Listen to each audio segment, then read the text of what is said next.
음양오행설, 우주의 본질적 변화와 인간 세상의 정도. 우주와 인간 사회의 모든 현상을 설명하려는 동양 철학의 위대한 시도 중 하나는 바로 음양오행설입니다.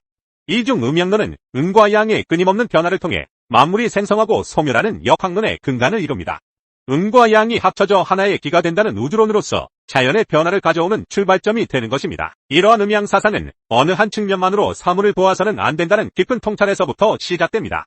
사계절이 순환하고 비가 내리며 천둥이 치고 곡식과 열매가 맺는 등 헤아릴 수 없이 많은 자연 현상뿐만 아니라 인간 사회의 흥망성쇠와 개인의 기중하복까지 음양의 조화와 변화 속에 설명될 수 있습니다. 음양론의 핵심은 음과 양이 각각 홀로 독립하여 존재하거나 변할 수 없다는 데 있습니다. 음과 양은 마치 동전의 양면처럼 서로 의존하고 상호작용하며 끊임없이 변화하는 관계를 맺습니다. 중국 송나라의 사상가 소옹은 그의 저서 관물편에서 이 점을 명확히 설명합니다. 음은 스스로 나타날 수 없으며 반드시 양을 얻은 후에 나타나기 때문에 음은 양으로 창을 삼고 양은 홀로 설 수 없고 반드시 음을 얻은 후에야 설 수 있기 때문에 양은 음을 기로 삼는다. 이는 음이 양의 바탕이 되고 양이 음의 발현이 된다는 상보적인 관계를 의미합니다. 밤이 있어야 낮이 의미 있고 그림자가 있어야 빛이 존재하듯이 모든 것은 상대적인 존재 속에서 그 의미를 갖는다는 것입니다. 이처럼 우주의 삼라만상은 음양의 성정에 따라 여러 가지 상호관계를 맺으면서 변하게 됩니다. 그리고 그 변화의 다양한 양상을 5가지 유형으로 표현한 것이 바로 오행입니다. 오행이 최초로 소개된 문헌은 고대 중국의 유교 경전인 서경우의 홍범구주 편인데 여기에 소개된 오행은 수, 화, 목, 진, 토입니다. 이 오행은 각각의 기운이 순환하며 만물을 생성하고 소멸시키는 상생과 상극의 관계를 통해 우주의 질서를 설명합니다. 음양오행설에 의하면 우주의 삼라만상은 단 한순간도 쉼없이 변한다는 것이 핵심적인 통찰입니다. 즉 변화는 우주의 본질 중에 최고 본질이라는 것입니다. 그렇다면 우주에는 변하지 않는 불변적인 그 무엇은 정말 없을까요? 우주 전체가 변화하는데 그 우주 속에 변하지 않는 것이 있을 수는 없습니다. 그러나 역설적으로 변한다는 사실 자체는 변하지 않는다는 결론에 도달하게 됩니다. 즉 변하는 존재가 있다는 사실 자체는 변하지 않고 변하지 않는 것은 없다는 사실 자체는 변하지 않는다는 것입니다. 이는 동양 철학이 제시하는 심오한 변화의 철학을 담고 있으며 헤라클레이토스의 만물은 유전한다는 서양 철학의 주장과도 일맥상통하는 부분입니다. 음양오행설에서 이야기하는 변화의 본질은 인간의 일생을 통해 가장 명확하게 증명됩니다. 인간은 생로병사라는 피할 수 없는 변화의 과정을 거치면서 태어나고 죽습니다. 물론 다른 무수한 생명체도 마찬가지입니다. 이렇게 볼 때 인생사에는 변하지 않는 것이 3가지 있다고 볼 수 있습니다. 이는 변화 자체의 불변성을 의미하며 사람 팔자 시간 문제라는 대중적인 속담에도 깊은 철학적 뿌리가 있음을 보여줍니다. 첫째, 변화라는 과정을 거쳐 태어나고 죽는다는 사실 자체는 변하지 않습니다. 생명이 있는 모든 것은 태어나고 성장하고 병들고 결국 죽음에 이르는 순환을 거칩니다. 이 과정 자체는 인류 역사가 시작된 이래 단 한 번도 변하지 않은 우주의 법칙이자 생명의 본질입니다. 이는 삶의 유한성을 인정하고 겸허하게 받아들이는 동양적 지혜의 근간이 됩니다. 둘째, 부자는 언젠가 빈자가 되고 반대로 빈자는 언젠가 부자가 되는 변화 자체는 변하지 않습니다. 동양 철학에서는 재물의 흐름을 물과 같다고 비유합니다. 물은 고이면 썩고 흐르면서 생명을 줍니다. 재물 또한 한 곳에만 머물지 않고 끊임없이 순환하며 소유자가 바뀐다는 것입니다. 이는 부와 빈곤이 고정된 것이 아니라 시대의 흐름과 개인의 노력, 그리고 운의 작용에 따라 얼마든지 바뀔 수 있는 상대적인 개념임을 시사합니다.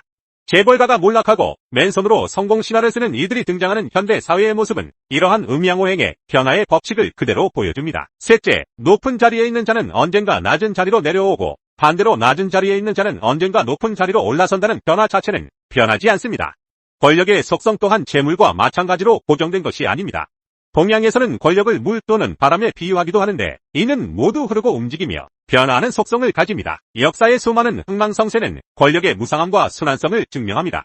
절대 권력을 휘두르던 제왕이 몰락하고 미천한 신분에서 최고의 자리에 오르는 인물들이 등장하는 역사의 드라마는 이러한 음양오행의 원리를 반영합니다. 사람 팔자 시간 문제라는 말은 바로 이 3가지 불변의 변화, 즉 생명, 재물, 권력의 순환 속에서 인간이 겸허하게 삶의 흐름을 받아들이고 끊임없이 노력해야 함을 일깨워주는 것입니다. 이런 음양론은 우리에게 한 가지 매우 중요한 사실, 즉 삶의 올바른 순서와 방식을 일깨워줍니다. 음양론은 반드시 음이 앞에 오고 양이 뒤에 오는 음양 변화론이지 양이 앞에 오고 음이 뒤에 오는 양음 변화론이 아닙니다. 음이 앞서고 양이 뒤서는 이런 음양의 순서는 너무도 당연하며 이는 우주의 이치이자 자연의 섭리입니다. 우리가 일상에서 흔히 사용하는 주고받기라는 말만 보아도 알 수 있습니다. 이는 먼저 주고 나중에 받으라는 말이지 결코 먼저 받고 나중에 주라는 말이 아닙니다. 상점에 가면 물건을 먼저 주고 나중에 돈을 받습니다. 식당에 가도 음식을 먼저 주고 나갈 때 돈을 받습니다. 이처럼 먼저 베풀고 나중에 대가를 받는 것은 하늘이 정한 정도입니다. 이는 베풀음과 나눔, 희생과 봉사가 먼저 있어야만 그에 대한 보상이 뒤따른다는 동양적 가치관의 핵심입니다. 이렇게 볼 때 먼저 받고 나중에 주겠다는 자는 10중 8구 사기꾼일 가능성이 높습니다. 실제로 돈부터 먼저 챙겨 사라지는 자들은 모두 사기꾼입니다. 먼저 받고 나중에 주겠다는 거래를 경계해야 할 이유가 바로 여기에 있습니다. 이는 단순히 사기 피해를 예방하는 것을 넘어 사회 구성원 간의 신뢰와 공정성을 지키는데 매우 중요한 원칙입니다. 그러나 오늘날 우리 사회에는 음양론적 천리에 어긋나는 비정상적인 거래가 활개치는 안타까운 현실이 존재합니다. 경기가 침체되자 시중에는 돈을 먼저 받고 보자는 온갖 불법적 거래와 편법이 판을 치고 있습니다.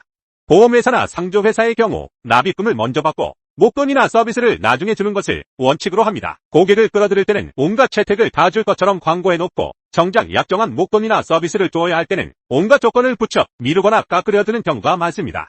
이는 먼저 받음에 대한 나중춤이라는 기본적인 순서가 왜곡되면서 발생하는 불신과 갈등의 사례입니다. 고객은 약속된 미래의 서비스를 위해 현재의 돈을 지불했지만 그 서비스가 약속대로 이행되지 않는다면 이는 음양의 조화가 깨진 불균형한 거래가 됩니다. 특히 이자를 따먹는 고리채 업자들의 경우 서민들의 절박한 상황을 악용하여 돈을 먼저 주고 나중에 과도한 이자를 받는 불공정한 거래를 강요합니다. 대부분 분납금을 제때 주지 않으면 높은 이자를 추가하거나 심지어 겁박하는 경우가 많습니다. 이는 음양의 순서뿐만 아니라 그 양의 정도까지 왜곡하여 사회적 약자를 착취하는 대표적인 사례입니다. 돈을 먼저 주는 것처럼 보이지만 그 대가로 받는 것은 천리에 어긋나는 폭리이며 이는 사회의 건강성을 심각하게 해칩니다. 자동차 사고나 사망 사고가 나면 온갖 이유를 대며 보험금 지불을 미루거나 깎으려 드는 일은 예사입니다. 또한 합법을 가장한 주식 분할과 주식 병합, 믿기 힘든 신규 사업 진출설 등은 투자자들에게 먼저 돈을 받고 나중에 불확실한 이득을 약속하며 시장의 신뢰를 깎아내립니다. 온갖 것을 다 보장한다는 보험 광고는 소비자들이 먼저 돈을 내고 나중에 막연한 보장을 기대하게 만들지만 실제로는 수많은 예외 조항과 면책 조항으로 인해 실질적인 보호를 받기 어렵게 만듭니다. 1순위 월순위 하며 서민들의 피눈물을 빨아먹는 고리차에는 우리 사회의 그림자 속에서 여전히 성행하며 먼저 받고 나중에 주겠다는 거짓 약속의 전형을 보여줍니다. 이러한 비정상적인 거래들은 단순히 개인적인 손해를 넘어 사회 전체의 신뢰 기반을 붕괴시키고 경제 정의를 위협합니다. 돈을 먼저 받고 상품이나 서비스를 나중에 주겠다는 비정상적인 거래가 활개치는 것은 음양론적 천리에 반하는 행위이며 이는 사회의 건강성을 심각하게 좀먹는 독소와 같습니다. 보다 안전하고 살기 좋은 사회를 만들기 위해서는 음양론의 지혜를 되새겨야 합니다.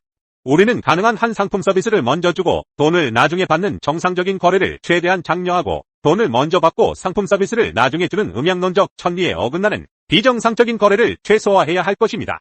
이는 단순히 경제적 효율성을 넘어선 윤리적 가치의 문제입니다. 선행후리, 즉 먼저 행하고 나중에 이득을 취한다는 동양적 가치관은 건전한 사회를 지탱하는 중요한 기반입니다. 기업은 이윤 추구에 앞서 고객에게 가치를 제공하고 사회에 기여하는 음의 역할을 다해야 하며 정부는 국민의 삶을 보살피고 공정한 질서를 확립하는 음의 역할을 수행해야 합니다. 맹자는 백성이 먼저이고 사직이 그 다음이며 임금은 가볍다고 말하며 백성을 먼저 섬기는 것이 통치자의 기본 도리임을 강조했습니다. 이는 음양의 순서가 단순히 선후관계를 넘어 우월과 종속이 아닌 책임과 역할의 관계임을 보여줍니다. 리더는 백성을 보살피는 책임을 다할 때 비로소 그 권위를 인정받을 수 있습니다. 음양오행설은 우주와 인간 사회가 끊임없이 변화한다는 심오한 진리를 일깨워줍니다. 그리고 그 변화 속에서 변치 않는 세 가지 법칙, 즉 생로병사, 부와 빈곤의 순환, 권력의 이동을 제시하며 삶의 무상함과 겸허함을 가르칩니다. 하지만 무엇보다 중요한 것은 음양의 올바른 순서, 즉 먼저 주고 나중에 받는 천리를 따르는 것이 인간 사회의 정도라는 가르침입니다. 현재를 살아가는 우리는 물질적 풍요 속에서도 여전히 불안과 불신에 시달립니다. 이는 음양론적 천리에 반하는 비정상적인 거래와 행패가 만연하여 사회의 신뢰 기반을 흔들기 때문일 수 있습니다. 돈부터 챙기고 보자는 단기적인 이기주의는 개인과 사회 전체를 파멸로 이끌 수 있음을 역사는 증명합니다. 이제 우리는 음양오행의 지혜를 되새겨야 합니다. 모든 관계와 거래에서 먼저 베푸는 음의 자세를 취하고 그에 대한 자연스러운 결과로 받는 양의 결과를 기대하는 것이 중요합니다. 정부는 국민의 삶을 먼저 보살피고 기업은 고객에게 진정한 가치를 먼저 제공하며 개인은 타인을 먼저 배려하고 봉사하는 자세를 가질 때 비로소 우리 사회는 비정상적인 거래가 사라지고 신뢰와 공정이 꽃피는 살기 좋은 세상으로 거듭날 수 있을 것입니다. 변화의 본질을 이해하고 천리의 정도를 따르는 지혜만이